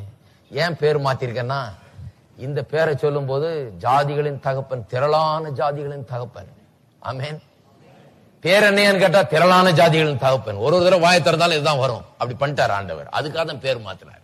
இந்த நேம் சேஞ்ச், இந்த உலகத்துல இருக்கிற நேம் சேஞ்ச் எல்லாம் ஒண்ணுமே கிடையாது, அது ஒண்ணும் அச்சீவ் பண்றது கிடையாது. சும்மா ஒரு லெட்டர் இங்க மாத்தி இந்த எழுத்து தூக்கி அங்க போட்டு அந்த எழுத்து தூக்கி இங்க போட்டு இதை கட் பண்ணி அதை கட் பண்ணி கணக்கு போட்டு சொல்றாங்க இல்லையா, அது ஒண்ணும் பெருசா இது பண்ண போறது இல்ல. எது பண்ண போகுதுன்னு சொன்னா, இந்த பேர்ல உள்ள அர்த்தம், திரளான ஜாதிகளுக்கு உன்னை தகப்பனாக்குன்னு சொன்னாரு பாருங்க, வாயை திறக்கும் போதெல்லாம் அதுதான் வருகிறது. ஆபிரகாம் என்று யாராவது கூப்பிடும் போது அதான் கேக்குது அவனுக்கு, திரளான ஜாதிகளுக்கு தகப்பனே என்று. பேர் என்னன்னு கேட்டா திரளான ஜாதிகளுக்கு தகப்பன். அப்ப ஒரு நாளைக்கு 100 தடவை அவன் சொல்ல வச்சிட்டார் ஆண்டவர், அவன் அறியாமலே, திரளான ஜாதிகளுக்கு தகப்பன், திரளான ஜாதிகளுக்கு தகப்பன், திரளான ஜாதிகளுக்கு தகப்பன். ஒரு பிள்ளை கூட இல்லாம ஊர் முழுக்க போய் அங்கங்க தான் பேரை சொல்லி அங்கங்க கையெழுத்து போட்டு வர்ற ஆபிரகாம் ஒவ்வொரு தடவையும் திரளான ஜாதிகளுக்கு தகப்பன் தான் கையெழுத்து போடுறான். ஒரு தடவையும் திரளான ஜாதிகளுக்கு தகப்பன் தான் பேரை சொல்லுகிறான். கர்த்தர் அவனுடைய வாயில் அப்படி வைத்து விட்டார் பாருங்க. நீ இந்த விசுவாச வார்த்தையை பேச வேண்டும், திரளான ஜாதிகளுக்கு தகப்பன் என்று வாயை திறந்து சொன்னாதான் அவனுக்கு நடக்க போகுதுன்னு சொல்லி அவனுடைய வாயில கொண்டு வந்து அந்த பேரை மாத்தி வச்சுட்டார். அதன் மூலமாக அவன் பிள்ளையை பெறும்படியாக ஒரு அற்புதம் நடக்கும்படியாக கர்த்தர் அப்படி செய்தார். சாராளும் அப்படிதான் திரளான ஜாதிகளுக்கு அவள் தாயா இருக்கும்படியாக அப்படி அவளுக்கு பெயர் வைக்கப்பட்டது என்றால் அங்க வசனத்தில் சொல்லப்பட்டிருக்கிறது. 16ஆம் வசனத்திலே, நான் அவளை ஆசீர்வதித்து அவளாலே உனக்கு ஒரு குமாரனை தருவேன், அவள் ஜாதிகளுக்கு தாயாகும், அவளாலே ஜாதிகளின் ராஜாக்கள் உண்டாகும், அவளை ஆசீர்வதிப்பேன். அப்ப அவளும் என்னவாயிட்டா? ஜாதிகளுக்கு தாயாகி விட்டாள். அப்ப ரெண்டு பேரும் வீட்டுல எந்நேரமும் இதே பேசும்படியா கர்த்தர் பண்ணிட்டார். இருக்கீங்களா? தம்முடைய வார்த்தையை, தம்முடைய வாக்கு தத்தத்தை அவனுக்குள்ள எப்படி வைக்கிறதுன்னு பார்த்தார். அப்ப ஃபுல் பைபிள் இல்ல அவங்கிட்ட. இவ்வளவு பெரிய பைபிள் அவன்கிட்ட கிடையாது. ஆபிரகாம் கிட்ட ஒன்னும் கிடையாது. அவன் பாருங்க, அவன் ஒருத்தன் தான் தேவன் அறிந்திருந்தான் அந்த காலத்துல. வேற யாரும் எந்த மனுஷனுக்கு தேவனை அறியாத மனுஷர்களா இருக்கிறாங்க. இப்பேற்பட்ட தேவனுடைய வார்த்தை எழுதப்பட்டு அவன் கொடுக்கப்படவில்லை. இன்னைக்கு நம்ம வார்த்தை எடுத்து ஈஸியா வாயில வைக்க முடிகிறது. அவன் எந்த வார்த்தையை எடுத்து வைப்பான், எப்படி வைப்பான், எப்படி கர்த்தருடைய வாக்கு தத்தத்தை எடுத்து வாயில வைப்பான், எப்படி அதை சொல்லுவான்? கர்த்தர் பார்த்தாரு, உனக்கு ஒரு வேலை பண்றேன், உன் பேரை மாத்திடுறேன். உன் பேரை மாத்தினா அந்த பேருடைய அர்த்தம் என்ன? ஜாதிகளுக்கு தகப்பன். என்னுடைய வாக்கு தத்தம் என்ன? திரளான ஜாதிகளுக்கு நீ தகப்பனாவான்னு சொல்லி வச்சிட்டேன். பாத்தியா, வாக்கு தத்தத்தை என்ன பண்ணிட்டேன்? எடுத்து உண்டிய வாயில வைத்துட்டேன். வார்த்தை எடுத்து உண்டிய வாயில வைத்துட்டேன். இனிமே அற்புதம் நடக்க போகுதுன்றார்.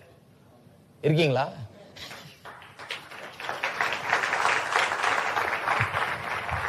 நல்லாதான் தட்டுங்க.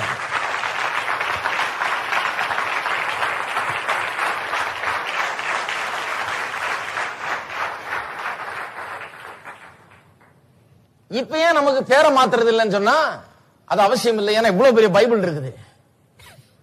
கஷ்டப்படுகிறவர்கள் பைபிள் எடுத்தா போதும். என்ன சொல்லுகிறது? இவர் ஆபிரகாமின் தேவன், ஈசாக்கின் தேவன், யாக்கோபின் தேவன், அற்புதங்களை செய்கிற தேவன், என் தேவன், தம்முடைய ஐஸ்வரியத்தின்படி என்னுடைய குறைகளை எல்லாம் நிறைவாக்குகிற தேவன், இவர் ஐஸ்வரியத்தின் தேவன். இதை அறிக்கை செய்ய வேண்டும். என்னுடைய குறைகள் நீங்கும்படியாக, என்னுடைய இல்லாமை நீங்கும்படியாக, என்னை விட்டு அது தூரமாகும்படியாக இதை நான் அறிக்கை செய்ய வேண்டும். அவரே பரிகாரியாய் கர்த்தர் என்பது தேவனுடைய வாக்குத்தத்தம். அது இங்கே எழுதப்பட்டிருக்கிறது. இதை நான் அறிக்கை செய்ய வேண்டும். இதை நான் பேச வேண்டும்.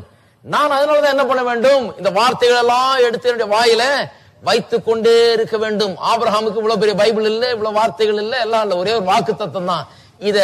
இந்த விசுவாசத்தின் தகப்பனாய் இருக்கிறவனுக்கு நாளைக்கு விசுவாசம் என்ன நீ வந்து போதிக்க போறான், ஜனங்களுக்கு எடுத்து காட்ட போறான் தன்னுடைய வாழ்க்கையில. அப்பேற்பட்ட மனுஷனுக்கு எப்படி விசுவாசம் இயங்க வேணும் என்று தேவன் பார்த்து என்ன பண்ணிட்டாரு? வாக்கு தத்தத்தை கொடுத்தது மட்டுமில்லாமல் வாக்கு தத்தத்தை அவன் வாயில வைக்கிறதுக்கு ஒரு வழியும் கண்டுபிடிச்சு அவனுடைய பேரை மாத்தி அந்த பேரே அந்த வாக்கு தத்தத்தை திரும்ப திரும்பி சொல்றது போல வைத்து அவனுடைய வாயில வைத்தார். அதனாலதான் அவனுக்கு குழந்தை பிறந்தது. இருக்கீங்களா? நான் சொல்லுகிறேன், அன்னைக்கு ஒரு சாட்சி கேட்டோம். எத்தனையோ வருஷமா குழந்தை இல்லாதவங்களுக்கு குழந்தை பிறந்து இது திரும்ப திரும்ப நடந்துகிட்டு இருக்குது. இங்க நல்ல ஜாக்கிரதை, என்ன நடக்கும் தெரியாது. இதுதான் நடக்கும். திரும்ப திரும்ப நடந்து கொண்டிருக்கிறது. எது நடக்காது என்று எல்லாம் சொல்றாங்களோ அது நடக்கும். இங்க அதுக்காக தான் போயிட்டு கொண்டிருக்கிறோம்.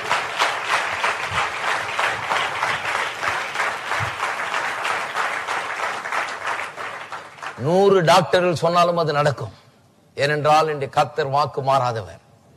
அவரால் செய்ய முடியுமா, அவர் செய்ய விரும்புகிறாரான்றது பிரச்சனையே இருக்கக்கூடாது. பாருங்க, அது பிரச்சனையே இல்லை. நான் அதை விரும்புகிறேனா? ஒவ்வொரு நாளும் வார்த்தை எடுத்து நான் என் உள்ளத்துல வைக்கிறேனா? என் நாவல் அதை வைக்கிறேனா? நான் அதை பேசுகிறேனா? நான் அதை விசுவாசிக்கிறேனா? நான் அந்த வார்த்தையில எடுத்துக்கொள்ளுகிறேனா? என்னுடைய ஜெபம் எப்படிப்பட்டதா இருக்கிறது? எது வெறும் பிச்சை கேட்கிற ஜெபமா இருக்குதா, அல்லது விசுவாசத்துல மலையை பெயர்க்கக்கூடிய ஜெபமா இருக்கிறதா? அந்த கற்பம் தரிப்பதற்கு என்னவெல்லாம் தடையா இருக்குதோ அந்த மலைகளை தகர்த்தெறிகிற ஜெபமாயது இருக்கிறதா? அல்லது வெறும் ஆண்டவர்கிட்ட தாரம் தாரம் தாரம்னா ஆண்டவர் சொல்ல மலையை பார்த்து நீ பேசு, சமுத்திரத்திலே தள்ளுண்டு போ என்று சொல்லு. அந்த கற்பம் தரிக்க தடையா இருக்கிற அந்த மலையை பார்த்து இயேசுவின் நாமத்திலே அகன்று போ, இல்லாமற் போ, இயேசுவின் நாமத்திலே குழந்தை பேர் உண்டாகட்டும் என்று ஒவ்வொரு நாளும் அதை பேசு, தேவனுடைய வாக்குத்தத்தங்களை பேசு என்று சொல்லுகிறார். அப்ப ஆபிரகாமுக்கு எப்படி விசுவாசத்தை பேசுறதுன்னு கத்து கொடுத்துட்டாரு. கத்து கொடுத்தது மட்டுமல்லாமல் நாம இப்ப வாஸ்தவம் இல்லையா, நீதிமொழிகள்ல கண்களை அதை விட்டு பிரியாது இருப்பதாக இல்லையா, கண்களை விட்டு பிரியாது இருப்பதாக தான் என்ன பண்ணிட்டாரு? பூமியின் மணலை பாருன்றாரு, அது போல உன்னுடைய சந்ததி ஆக்குவேன்னு சொன்னாரு. வசனங்கள்லாம் உங்களுக்கு தெரியும், வாசிக்கல. வானத்து நட்சத்திரங்களை பால் உன்னுடைய சந்ததி அது போல ஆக்குவேன்னாரு. அப்ப ஆபிரகாம் தினந்தோறும் மனைவியை கூட்டு ஒரு பீச்சுக்கு ஒரு ரவுண்ட் அடிச்சு வயசான காலத்துல 2 பேரும் பீச்சில் உட்கார்ந்து இந்த பூமியின் மணலை கொஞ்ச நேரம் பார்த்துட்டு வர்றாங்க. ஏன்னா கண்களுக்கு முன்னால தேவனுடைய வார்த்தையை வைக்கிறதுக்கு வழி சொல்லி கொடுத்துட்டாரு. வாக்கு தத்தத்தை எப்படி அவன் கண்ணுக்கு முன்னால வைக்கிறது? இது கண்களை விட்டு பிரியாது இருப்பதாக. அவைகளை கண்டுபிடிக்கிறவர்களுக்கு அது உலகுக்கெல்லாம் ஜீவனும் ஆரோக்கியமாய் இருக்கிறது. ஆபிரகாமுக்கு சாராளுக்கு ஜீவன் ஆரோக்கியம் உண்டாக வேணும். எப்படி அது உண்டாகும்? இது கண்ணுக்கு முன்னாலே இருக்கணும். எப்ப பார்த்தாலும் இதை சிந்தித்துக் கொண்டிருக்கணும். எப்படி? பூமியின் கடலின் மணலத்தனையாக, பூமியின் தூளத்தனையாக. என்னென்ன அனாலஜி கொடுக்கிறார் பாருங்க, எப்படி எப்படி கொடுக்கிறார் பாருங்க. எங்க பார்த்தாலும் அதுதான் தெரியும், வாக்குத்தத்தம் தான் தெரியும். இந்த மண்ணு போலதான் இருக்கும், தூசி போலதான் என்னுடைய சந்ததி இருக்கும். தூசியை யாரும் கணக்கிலிட முடியாது. கடலின் மணலை போலதான் என்னுடைய சந்ததி இருக்கும். மேல பார்த்தாலும் அங்கதான், அங்கேயும் அதுதான் தெரிகிறது. அங்கே என்ன தெரியுது? நட்சத்திரம். அந்த நட்சத்திரங்களை போலதான் என்னுடைய சந்ததி இருக்கும். அப்ப பேரை மாத்தினதும் இந்த நட்சத்திரங்களை பாரு, பூமியின் தூளை பாரு, மணலை பாருன்னு சொன்னதெல்லாம் எதுக்கு? கண்களை விட்டு இந்த வாக்குத்தத்தம் பிரியக்கூடாது, வாயை விட்டு இந்த வாக்குத்தத்தை பிரியக்கூடாது. அதுக்காக வாயிலையும் கண்கள்லையும் இதை எப்படி வைக்கணும்னு அவர் கொடுக்கிறார். ஏனென்றால் அவருக்கு தெரியும், வாயிலையும் கண்ணில் இருந்ததுன்னா கண்டிப்பா வாழ்க்கையில உண்டாகிவிடும். எல்லாரும் சொல்லுவோம், வாயிலும் கண்களிலும் தேவனுடைய வார்த்தை இருந்தால், தேவனுடைய வார்த்தையே பார்த்து கொண்டிருந்தால், தேவனுடைய வார்த்தையே பேசிக் கொண்டிருந்தால், அந்த வார்த்தை என்னில வந்து பலிக்கும். பெரிய ஒரு ஆவிக்குரிய பிரின்சிபல் பாருங்க. இது வந்து சாதாரண ஒரு காரியம் கிடையாது. ஆகவே உங்களுடைய பிரச்சனை என்னன்றது எவ்வளவு பெருசுன்றது பிரச்சனை இல்லை. எத்தனை வருஷமா குழந்தை இல்லை, எப்படி பிரச்சனை, டாக்டர் என்ன சொன்னாங்க, அதெல்லாம் பேசாதீங்க. சரி, அவங்க சொன்னது சொல்லிட்டு போட்டோம். நான் சொல்லுகிறேன், கர்த்தருடைய வார்த்தை சொல்லுகிறது ஆகும் என்று. ஆகுமா ஆகாதா? எடுத்துக்கொள்கிறீர்களா எடுத்துக்கொள்ளையா? அம்பு கொடுத்து கையில அடிச்சு காமிங்க, எவ்வளவு இதை எடுத்துக்கொள்ளுகிறீங்கன்னா எவ்வளவு அடிப்பீங்க?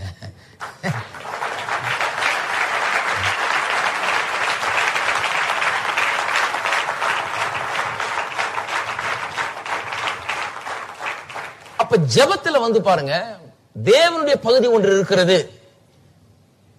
அதுதான் தேவனுடைய வார்த்தை. இந்த தேவனுடைய பகுதி ஜெபத்தில் இருக்கிறதுனாலதான் ஜெபத்துக்கு மேன்மை. தேவனுடைய வார்த்தையை நாம் ஜெபத்தில் பேசுறதுனாலதான் ஜெபத்துக்கு அவ்வளவு பெரிய வல்லமை, மேன்மை உண்டாகிறது. ஏனென்றால் ஜெபத்தில் இருக்கிற தேவனுடைய பகுதி வந்து தேவனுடைய வார்த்தையா இருக்கிறது. அதை வைக்கிறதுக்காக தான் தேவன் இப்படி பண்ணார் ஆபிரகாமுக்கு. இப்ப திருப்புவோம் பாருங்க, 2 கொரிந்தியர் 10ஆம் அதிகாரத்துக்கு திருப்புவோம். வார்த்தைகள் எப்படி கிரியை செய்கிறது என்பதை குறித்து பேசிக் கொண்டிருக்கிறோம். நெகட்டிவ் வேர்ட்ஸ், தாறுமாறான வார்த்தைகளை பேசும்போது வாழ்க்கையே அது வணைகிறது.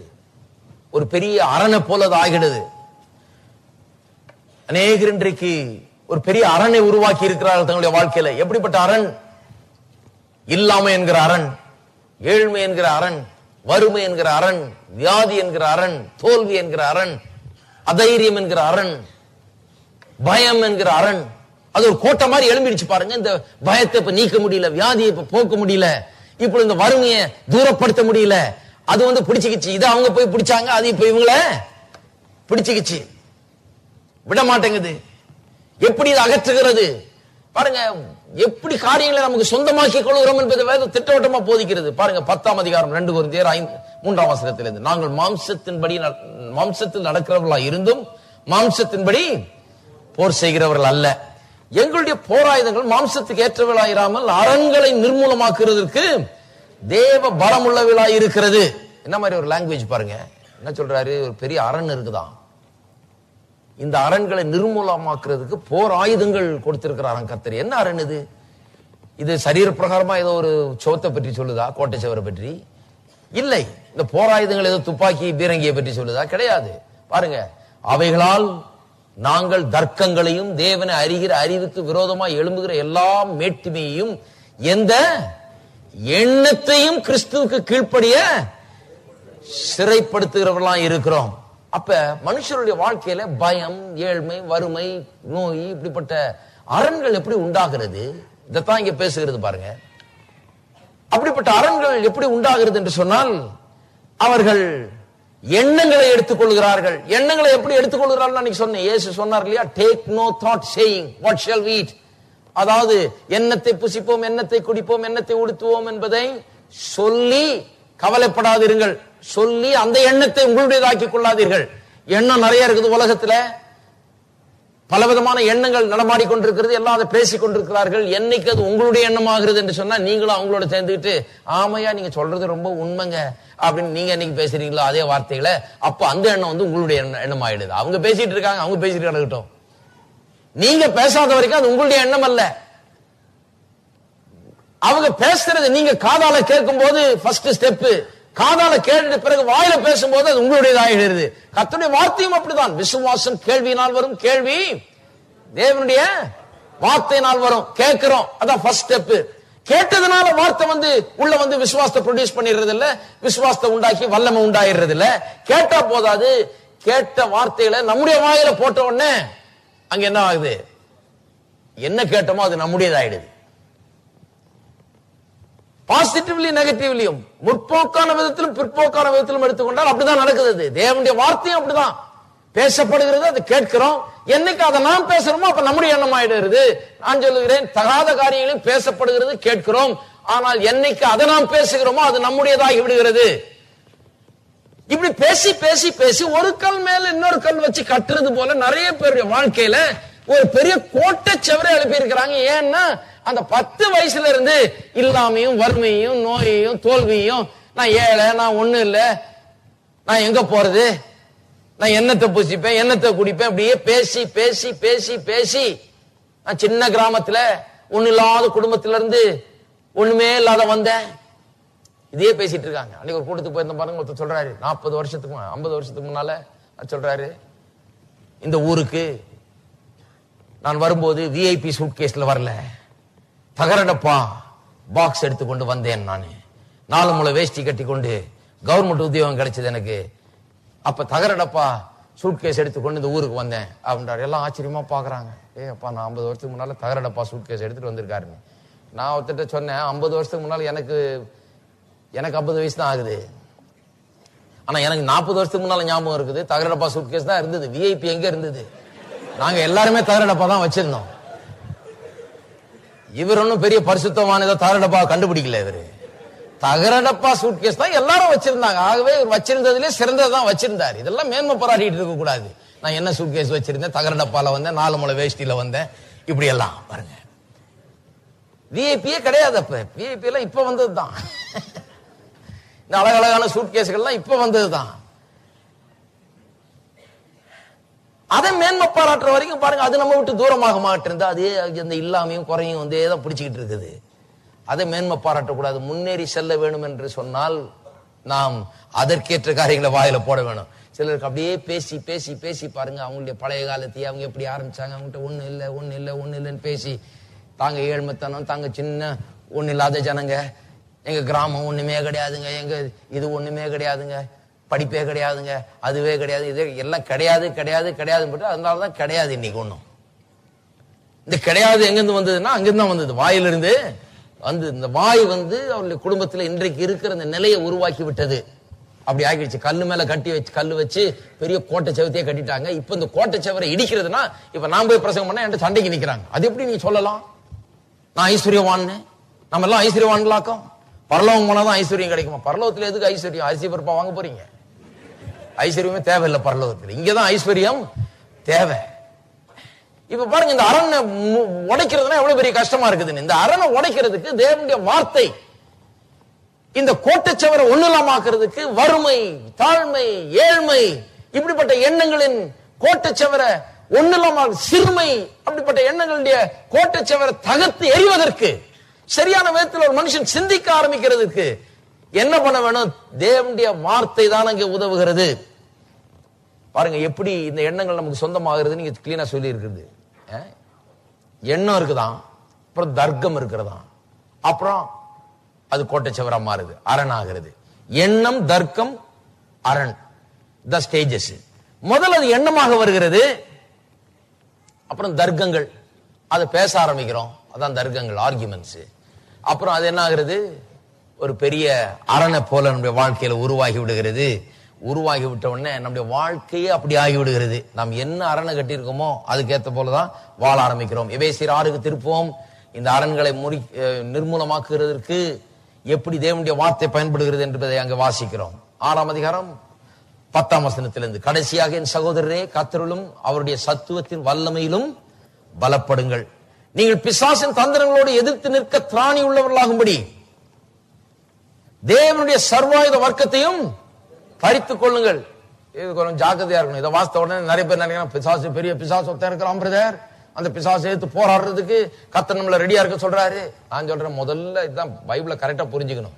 இந்த பிசாசை ஜெயிக்கிறதுக்கு இயேசு பரலோகத்திலிருந்து வந்து சிலுவையில ஏறி பாதாளம் வரை சென்று அவனை அடிச்சு நொறுக்கி கேவலப்படுத்தி கல்வாரி சிலையின் மூலம் வெற்றி சிறந்தார் என்று கொலோசையர் 2ஆம் அதிகாரம் 15ஆம் வசனத்திலே சொல்லப்பட்டிருக்கிறது. அவன் அதிகாரங்களை வல்லமையை உரிந்து கொண்டு வெளியரங்க கோலமாக்கி அவனை அவமானப்படுத்தி விட்டார். இயேசு மனுஷனாக, மனுஷனுடைய பிரதிநிதியாக நின்று உங்களுக்கும் எனக்கும் பிரதிநிதியாக நின்று அப்படி பண்ணிட்டார். ஆகவே அந்த பெரிய பிசாசு பெரிய போராட்டம் இருக்கு பிரதர், அந்த போராட்டத்துக்கு ரெடி ஆகுங்க பிரதர் பேசக்கூடாது. என்ன போராட்டம் இருக்கிறது? பிசாசுக்கு மரியாதையே கொடுக்க கூடாது. பிசாசுக்கு மரியாதை கொடுக்கிற கிறிஸ்தவனே சரியில்லை. பிசாசு தோற்கடிக்கப்பட்டவன் என்பதை மறுபடியும் பேசணும். வாயில கரெக்டா வரணும் வார்த்தை, அப்பதான் கரெக்டா வெற்றி வரும். பிசாசு பெரியவன் அவன் பெரியவன் ஆயிடுறான் நம்முடைய வாழ்க்கையில. ஏன்னா நாம அவனை பெரியவனா ஆக்கி இருக்கிறோம். அவன் பெரியவன் இல்ல, அவன் ஒண்ணும் கிடையாது, நத்திங். அவன் தோற்கடிக்கப்பட்டவன், அவமானப்படுத்தப்பட்டவன். இயேசு அவனை வெற்றி சிறந்திருக்கிறார். இயேசுக்குள்ள நானும் அவனை வெற்றி சிறந்திருக்கிறேன். அவன் பாதபடியில கிடக்கிறான். அப்ப எந்த விதமான போராட்டம் என்ன இங்க சொல்லி இருக்குது? ஒரு போராட்டம் ஒண்ணு இருக்குது. பிசாசின் தந்திரங்களோடு எதிர்த்து நிற்க திராணிகளுக்குள்ளவர்களாகும்படி தேவனுடைய சர்வாயுத வர்க்கங்களை தரித்துக் கொள்ளுங்கள் என்று எழுதி இருக்கிறது. என்ன பிரதர் போட்டி இருக்கு? அப்ப ஏதோ ஒரு இது இருக்குது போல இருக்கு, ஒரு பெரிய போராட்டம் இருக்குது. என்ன போராட்டம் வாசிங்க. ஏனெனில் மாம்சத்தோடும் ரத்தத்தோடும் அல்ல, துரைத்தனங்களோடும் அதிகாரங்களோடும் பிரபஞ்சத்தின் அதிகார லோகாதிபதிகளோடும் வான மண்டலங்களில் உள்ள பொல்லாத ஆவியின் சேனைகளோடும் நமக்கு போராட்டம் உண்டு. என்ன போராட்டம்? யுத்தம் உண்டா? அது என்ன விதமான யுத்தம்? ஆகையால் தீங்கு நாளிலே அவைகளை எதிர்த்து நிற்கவும் சகலத்தையும் செய்து முடித்தவர்களாய் நிற்கவும் திராணி உள்ளவர்களாகும்படிக்கு தேவனுடைய சர்வாயுத வர்க்கத்தையும் எடுத்துக் கொள்ளுங்கள். அங்கேயே பதில் இருக்கு பாருங்க. தீங்கு நாளிலே அவைகளை நீங்கள் எதிர்த்து நிற்கவும் சகலத்தையும் செய்து முடித்தவர்களாய் நிற்கவும் திராணி உள்ளவர்களாகும்படிக்கு தேவனுடைய சர்வாயுத வர்க்கத்தையும் எடுத்துக் கொள்ளுங்கள். 14ஆம் வசனம், சத்தியம் என்னும் கச்சையை உங்கள் அறையில் கட்டினவர்களாயும் நீதி என்னும் மார்க்கவசத்தை தரித்தவர்களாயும் சமாதானத்தின் சுவிசேஷத்துக்குரிய ஆயத்தம் என்னும் பாதரட்சை கால்களில் தொடுத்தவர்களாயும் பொல்லாங்க நெய்யும் அக்னியாஸ்திரங்களை எல்லாம் அவித்து போடத்தக்கதாய் எல்லாவற்றுக்கும் மேலாக விசுவாசம் என்னும் கேடகத்தை பிடித்துக் கொண்டவர்களாயும் நில்லுங்கள். ரட்சண்யம் என்னும் தலை சீராவையும் தேவன் வசனமாகிய ஆவியின் பட்டயத்தையும் எடுத்துக் கொள்ளுங்கள். அப்ப 6 விதமான போர் ஆயுதங்கள் இங்கே கொடுக்கப்பட்டிருக்கிறதாம் விசுவாசிக்கு. என்னது? சத்தியம், நீதி, சுவிசேஷம், சமாதானத்தின் சுவிசேஷம் என்னும் பாதரட்சை, விசுவாசம், ரட்சிப்பு, அப்புறம் தேவனுடைய வசனம். எல்லாத்தையும் பாத்தீங்கன்னா வசனத்தின் அடிப்படையில் தான் இருக்குது. 6 ஆயுதங்களுமே வசனத்தோடு சம்பந்தப்பட்டது. நல்ல கவனிங்க. ட்ரூத், சத்தியம்.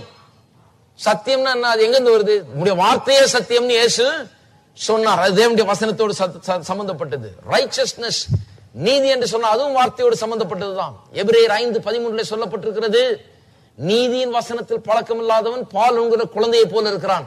பால் உண்கிற குழந்தையை போல இருக்கிற விசுவாசி நீதியின் வசனத்திலே பழக்கம் இல்லாதவனா இருக்கிறான். அதுவும் வசனத்தை சம்பந்தப்பட்டதுதான். காஸ்பல், சுவிசேஷம் என்றால் என்ன? அதுவும் தேவனுடைய வார்த்தையை பிரசங்கிப்பதுதான். இயேசு என்ன செய்திருக்கிறார் என்று தேவனுடைய வார்த்தை சொல்லுகிறது, அதை பிரசங்கிப்பதுதான். விசுவாசம் என்ன? விசுவாசம் தேவனுடைய வார்த்தையினால வருகிறது, கேட்கிறதுனால வருகிறது. கேள்வி தேவனுடைய வசனத்தினால வருகிறது. ரட்சிப்பு என்ன? இந்த ரட்சிப்புக்குள்ள எல்லாம் அடங்கி இருக்கிறது. அதுதான் தேவனுடைய வார்த்தை. தேவனுடைய வார்த்தையின் மூலமா தான் ரட்சிப்பே உண்டாகிறது என்று பேதுரு சொல்லுகிறார். நீங்கள் அழிவில்லாத வித்தாகிய வார்த்தையினால் ஜெனிப்பிக்கப்பட்டிருக்கிறீர்கள் என்று பேதுரு சொல்லுகிறார். வார்த்தை, கடைசியா வார்த்தை என்கிற ஆவியின் பட்டயம். இப்ப வார்த்தை தான், எல்லாமே வார்த்தையின் அடிப்படையில தான் பாருங்க. இதெல்லாம் எடுத்துக்கொண்டு என்ன பண்ண வேண்டுமா? 18ஆம் வசனத்தை கவனிங்க. எந்த சமயத்திலும் சகல விதமான வேண்டுதலோடும் விண்ணப்பத்தோடும் ஆவியினாலே ஜெபம் பண்ணி. ஜெபத்துல தான் இருக்கிறோம் பாருங்க. பாயிண்டே ஜெபம் தான். எல்லாத்தையும் எடுத்துக்கொண்டு ஜெபம் பண்ணி, எதெல்லாம் எடுத்துக்கொண்டு? சத்தியத்தை எடுத்துக்கொண்டு, நீதியை எடுத்துக்கொண்டு, சமாதானம் என்னும் சமாதானத்தின் சுவிசேஷத்தை எடுத்துக்கொண்டு, விசுவாசத்தை எடுத்துக்கொண்டு, விசுவாச கேடயத்தை எடுத்துக்கொண்டு, ரட்சிப்பை எடுத்துக்கொண்டு, இதை குறித்த சத்தியங்களை எடுத்துக்கொண்டு, இதை குறித்த தேவனுடைய வார்த்தைகளை எடுத்துக்கொண்டு அப்படிதான் இந்த போர்ல ஈடுபட வேணுமான். ஏனென்றால் இந்த போர் இந்த மனதுக்கு அடுத்த போர். அவன் என்ன சொல்றான்? பிசாசு என்ன பண்ணுகிறான் இன்றைக்கு விசுவாசிகளுடைய வாழ்க்கையில எப்படி அவன் கிரியை செய்யறான்னு சொன்னா, மனதை எண்ணங்களால் அவன் ஆட்கொள்ள பார்க்கிறான். அந்த எண்ணங்களை இவர்கள் எப்போ எண்ணி பேச ஆரம்பிக்கிறார்களோ அப்பொழுது தோல்வி இவர்களுடையதாயிருது. பிசாசு தோற்கடிச்சிடறான் இவங்களை. இவர்கள் தோற்றவர்களா இருக்கனால தோக்கிறது இல்ல, பிசாசுடைய பொய்யை நம்புகிறதுனால, அந்த எண்ணங்களை இவர்கள் பேசுகிறதுனால, தோல்வியை பேசுகிறதுனால இவர்களுக்கு தோல்வி உண்டாகிறது. ஆகவேதான் சொல்றாரு, இந்த ஆயுதங்களை எடுத்துக்கொண்டு இதன் மூலமாக வெற்றி சிறந்து அவனை மேற்கொள்ளுங்கள் என்று. எந்த ஆயுதம்? நீதி என்கிற ஆயுதம், நீதி என்கிற சத்தியம் என்கிற ஆயுதம், நீதி என்கிற ஆயுதம், சுவிசேஷம் என்கிற ஆயுதம், விசுவாசம் என்கிற ஆயுதம், ரட்சிப்பு என்கிற ஆயுதம், இப்படிப்பட்டவங்களை எடுத்து வைத்துக் கொண்டு இதன் மூலமாக வெற்றி பெறுங்கள் என்று சொல்லுகிறார். நீதியெல்லாம் ஒரு பெரிய ஆயுதம் மாதிரி பாருங்க. நீதினா என்ன? தேவனுக்கு முன்பாக நான் நிற்கக்கூடிய திராணி, தேவனுக்கு முன்பாக நான் யார் என்று சொல்லுகிறது. ஜெபம் பண்ணும்போது ரொம்ப முக்கியம். அது நீதின்ற ஆயுதத்தை எடுத்துட்டு தான் ஜெபம் பண்ணணும். ஜெபம் பண்ணும்போது, ஆண்டவரே நான் பிச்சை கேட்கிறேன் அப்பா அப்படின்னும் போது நீதி ஆயுதத்தை வச்சுட்டு வந்திருக்கீங்க போருக்குன்னு அர்த்தம். பிசாசுக்கு ரொம்ப சந்தோஷம். இவன் எங்க வின் பண்ண போறான்னு அவன் பார்த்துட்டு இருக்கிறான். ஏனென்றால் சட்டை இல்லாத வந்திருக்காரு ஒருத்தர், மார்க்கவசம் இல்லாம வந்திருக்கிறாரு. வீழ்த்திடலாம் அவரை. ஒரே அம்பு, பிசாசு செய்கிற ஒரே அம்பு போதும். ஏன்னா அப்படியே அப்படியே திறந்திருக்குது பாருங்க. அவருக்கு ஒண்ணு இல்ல, கவர் பண்றது ஒண்ணுமே கிடையாது. சொல்லும் போது என்ன சொல்லிட்டு வர்றாரு? நான் குப்பை அப்பா, நான் புழு அப்பா, நான் தூசி அப்பா, நான் ஒண்ணு இல்லப்பா. உடனே நீதியை எடுக்காம வச்சுட்டு வந்துட்டாருன்னு அர்த்தம். அப்படியே எக்ஸ்போஸ்டா வர்றாரு அவரு. தெரியல அவருக்கு நீதியை பற்றி. அப்ப ஜெபம் வேலை செய்ய மாட்டேன். அப்பதான் அதனால ஆண்டவர் சொல்றாரு, ஜெபம் பண்ணும் போது கண்ட வார்த்தையை பேசாத, இந்த போராயுதங்கள் எல்லாம் எடுத்துட்டு போய் ஜெபம் பண்ணு. எடுத்துக்கொண்டு போய் ஜெபம் பண்ண பாருங்க. ஒரிஜினல் லாங்குவேஜ்ல கிரேக் மொழியில இது எழுதப்பட்ட போது பங்க்சுவேஷன்லாம் அவ்வளவு கிடையாது பாருங்க. இங்க கமா செமிகோலன் எல்லாம் போடுறாங்க, பிரிச்சு காட்டுறதுக்கு என்ன அர்த்தம்னு விளக்குறதுக்கு போடுறாங்க. அதெல்லாம் டிரான்ஸ்லேட்டர்ஸ் போட்டது, மொழிபெயர்த்தவர்கள் போட்டது. ஆனால் சில நேரத்தில் அதுல தப்பு விட்டுறாங்க எப்படி போடுறாங்கன்றது. அதனால சில நேரத்தில் நம்ம தான் போடணும். சத்தியத்தை அறிஞ்சிருக்கிறதுனால நான் எங்க கமா போடணுமோ அங்க கமா போடணும், எங்க செமிகோலன் போடணுமோ அங்க செமிகோலன் போடணும். இப்ப வாசிக்கிறேன் பாருங்க எப்படி வாசிக்கணும்னு. 17ஆம் வசனத்தை 14ல இருந்து வாசிக்கணும். ஆனா நீங்க உங்களுக்கு தெரியும் 14ல இருந்து இப்ப தொடர்ந்து அப்படியே வருவோம். 17 ரட்சண்யம் தலை சீராவையும் தேவ வசனமாகிய ஆவியின் பட்டயத்தையும் எடுத்துக்கொண்டு, அப்படிதான் வாசிக்கணும். எடுத்துக்கொண்டு, எடுத்துக்கொள்ளுங்கள்னு ஃபுல் ஸ்டாப் போட்டிருக்குது. இங்க ஆங்கில பைபிள்ல பாத்தீங்கன்னா செமிகோலன் போட்டிருக்குது. அப்படின்னா தொடருதுன்னு அர்த்தம். குழப்பமா இருக்குது. இங்க ஃபுல் ஸ்டாப், அங்க செமிகோலன். ஏன்னா இவங்க பண்ற வேலை இது. அதனால இப்படி வாசிக்க வேண்டும். ஆவியின் பட்டயமாகிய தேவ வசனத்தை எடுத்துக்கொண்டு எந்த சமயத்திலும் சகல விதமான வேண்டுதலோடும் விண்ணப்பத்தோடும் ஆவியினாலே ஜெபம் பண்ணி. அப்ப ஜெபத்தை பற்றி தான் இங்க பேச்ச. ஜெபம் பண்ணும்போது எப்படி இதெல்லாம் உபயோகப்படுத்த வேணும்னு அதுல ரொம்ப பிரதானமா ஒண்ணு சொல்லி இருக்குது. தேவ வசனமாகிய ஆவியின் பட்டயம். எல்லாரும் சொல்லுங்க, தேவ வசனமாகிய ஆவியின் பட்டயம். தேவனுடைய வசனம் எப்ப தெரியுமா ஆவியின் பட்டயம் ஆகிறது? இது இங்க இருக்கிற வரைக்கும் ஆவியின் பட்டயம் ஆகிறது இல்ல. உங்க கையில இது இருக்கிற வரைக்கும் ஆவியின் பட்டயமா ஆகிறது இல்ல. நிறைய பேர் நான் பார்த்திருக்கேன், பிசாசின் தலைமையில கொண்டு வந்து பைபிளை வைப்பாங்க. போறியா இல்லையா?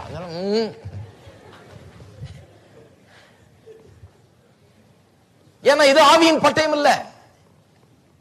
பட்டயம் எதனால் உண்டாகுதோ, பட்டயம் இரும்புல செய்யறாங்கன்னா அதுதான் இது. This is the substance out of which the sword is made of. பட்டயம் எந்த வஸ்துவால உண்டாக்கப்பட்டிருக்கோ அதுதான் இது. எப்ப இது ஆவியின் பட்டயம் ஆகுது? கையில இருக்கிற வரைக்கும் ஆவியின் பட்டயம் இல்ல. தலாணி கடியில வச்சு காத்து கருப்பு வராதபடி தடுக்கிறதுக்கு வச்சிருக்கீங்களா, அது ஆவியின் பட்டயம் இல்ல. அது ஆவியின் பட்டயம் ஆகிறது இல்ல. எப்ப ஆவியின் பட்டயம் ஆகுதுன்னா என்னைக்கு இங்க இருக்கிறது உங்களுடைய வாயிலிருந்து வெளியே வருகிறதோ அப்பதான் அது பட்டயமா வருது.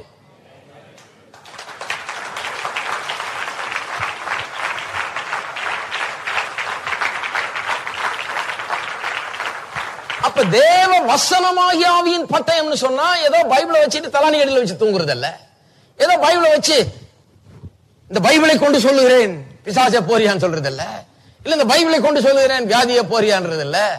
என்னைக்கு இந்த பைபிள்ல எழுதி இருக்கிறது, வேத வசனத்துல எழுதி இருக்கிறது உங்களுடைய வாயில போய் வாயின் வழியா வெளியே வருகிறதோ அன்றைக்கு தான் அது ஆவியின் பட்டயமா இருக்கிறது. இருக்கீங்களா?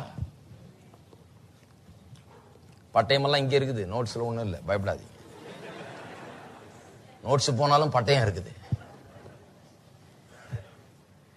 எவ்வளவு முக்கியம் பாருங்க. அப்ப வாயில தேவனுடைய வார்த்தையை போடுகிறது.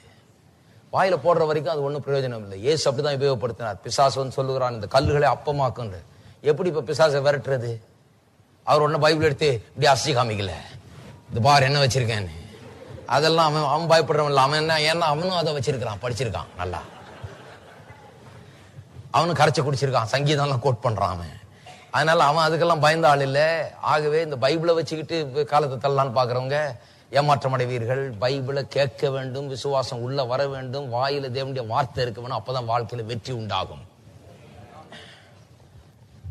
அப்ப இயேசு சொல்றாரு கல்லுகளை அப்பமாக்கும்னு சொன்ன உடனே சொல்றாரு, மனுஷன் அப்பத்தினால் மாத்திரமல்ல தேவனுடைய வாயிலிருந்து புறப்படுகிற ஒவ்வொரு வார்த்தையினாலும் பிழைப்பான். பிழைப்பான் ஒண்ணு பதிலே பேசல பிசாசு. இல்ல இல்ல அதெல்லாம் ஒண்ணு கிடையாதுன்னு சொல்ல ஓடிய போயிட்டான். அடுத்து 2வது ட்ரை பண்றான். மலையின் இது தேவாலயத்தின் உப்பரியில கொண்டு போய் அங்கிருந்து தாள குதியும் தேவதூதர்கள் ஏந்துவார்கள் என்று சங்கீதம் 91 சொல்லப்பட்டிருக்காரு. அவர் சொன்னார், எனக்கு சங்கீதம் 91 தெரியும், நீ எனக்கு சொல்லாத. அதனுடைய சரியான அர்த்தம் எனக்கு தெரியும். அது என்ன சாகடிக்கிறதுக்கு சங்கீதம் 91 சொல்லல, என்ன வாழ வைக்கிறதுக்கு சொல்லி இருக்குது சங்கீதம் 91. அதனால மேல இருந்து குதிச்சு சாமேன்னு எதிர்பார்த்தீங்கன்னா நீ ஏமாறுவ பிசாசே, செய்ய மாட்டேன்ட்டாரு. அப்புறம் மலையில கொண்டு போய் இந்த உலகத்தின் ராஜ்யங்கள் எல்லாம் காண்பிச்சு என்ன பணிந்து வழங்கு. ஒவ்வொரு தரையும் பாருங்க வசனத்தை தான் சொல்றாரு. உப்பரிகையிலிருந்து கீழே குதியும் போதும் வசனத்தை தான் சொல்றாரு. தேவனாகிய கர்த்தரை பரீட்சை பாராதிருப்பாயாக, வசனம் தான் சொல்றாரு. எல்லாம் உபாகம் 8ல இருந்து வருது. 3வது தடவை மலையில கொண்டு போயிட்டு உலகத்தின் ராஜ்யங்கள் எல்லாம் காண்பித்து இதெல்லாம் உமக்கு தருவேன் என்ன தாழ வழங்குன்னு சொன்னா அப்பவும் கர்த்தருடைய வார்த்தையை தான் சொல்றாரு. அப்புறம் வேதவசனம் சொல்லுது, பிசாசு எங்க போனான்னே தெரியல, ஓடிய போயிட்டான். தேவ தூதர்கள் வந்து அவருக்கு பணிவிடை செய்தார்கள் என்று சொல்லப்பட்டிருக்கிறது. பிசாசை விரட்ட வேண்டும் என்றால், பிசாசு நம்முடைய சூழ்நிலைகளிலிருந்து அவன் ஓடி போக வேண்டும் என்றால், நம்முடைய கிரியைகள் நீங்க வேண்டும் என்றால், தேவனுடைய வார்த்தையை வாயில வச்சு பேசும்போது அது நடக்கிறது. வேறொன்றுனாலும் அது நடப்பது கிடையாது. பாருங்க, அப்ப இதெல்லாம் வாயில வைத்துக் கொண்டு, வசனத்தை வாயில வைத்துக் கொண்டு எந்த சமயத்திலும் சகல விதமான வேண்டுதலோடும் விண்ணப்பத்தோடும் ஆவியினாலே ஜெபம் பண்ணி, இதெல்லாம் வாயில வைத்துக் கொண்டு ஜெபம் பண்ணி. ஏனென்றால் இதுல வாயில இருக்கும்போது, இந்த வாயில வைத்துக் கொண்டு ஜெபம் பண்ணாதான் சுகம் கிடைக்குது. இதை வாயில வைத்துக் கொண்டு ஜெபம் பண்ணாதான் விடுதலை கிடைக்கிறது. இதை வாயில வைத்துக் கொண்டு ஜெபம் பண்ணாதான் செழிப்பு கிடைக்குது. இந்த வாயில வைத்து ஜெபம் பண்ணாதான் நம்முடைய தேவைகள் சந்திக்கப்படுகிறது. இந்த வசனமாகிய பட்டயத்தை வாயில வைத்துக் கொண்டு சூழ்நிலையை நோக்கி பேசும்போதுதான் காரியங்கள் மாற ஆரம்பிக்கிறது. இது ஜீவனும் ஆரோக்கியமா இருக்கிறது. உடலுக்கெல்லாம் ஔஷதம் உண்டாகிறது, பலன் உண்டாகிறது, நீடி ஆயுள் உண்டாகிறது. கழுகுக்கு போல திரும்பவும் வாழ வயது போல ஆகிறது. எல்லாரும் எழுந்து நிற்போம். அடுத்த வாரம் தொடருவோம்.